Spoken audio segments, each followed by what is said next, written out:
con sinh ở thiên lộ bôi phải chụp thì na em chú ý ba mà cho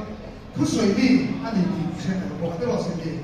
sai thiên là suy đi cái bộ cái đi con ta xia chú ba mà cho sai thiên là một cái đi con đi bộ sai con đi cái này thu suy chuyện ở thiên lộ bôi chuyện một cáiตัวอันนี้นี่นะตัวเราอินโบเซตเกินกันเลยนะฟ้าขับฟ้านี่แหละเนี่ยก็ใส่ตัวจูใส่เราที่รำฟีนี่อันนี้บางเรื่องรำตานะอันที่ตกชนนี่นะรำช่วยตัวดูวิ่งตัวนี้โบเซตใช่คุณแม่กันอันตัวเป็นอะไรจูนใส่เราที่ชุ่มเต็มไม่ไปหมดนี่นู่นเลยป้าอุณาเตชงสมัยนั้นกับป้ากับพุทธเดียของกูกับพุทธเดีย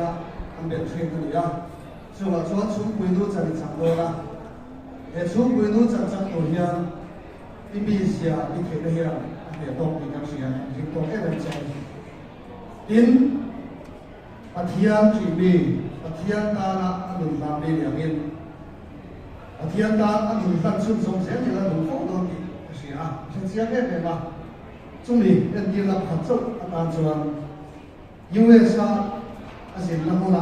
ông lên tổ tế ông lên tổ đấy rồi lên tổ này tổ quay tổ tế quay tắm tất cả xem gì là sống gì là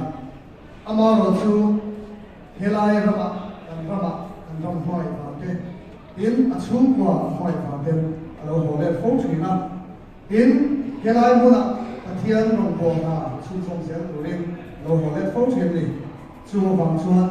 thiên này thiên mai các người kiện chia cái này mà thiên ta là tiền tiền nó có bằng nằm quay cung khăn đèn cung khăn đèn và làm bằng quyền Krista đồng hồ làเราปารังพิซาเสียตัวเองก็ดูสำนักทานเจ้าก็ลองเนี่ย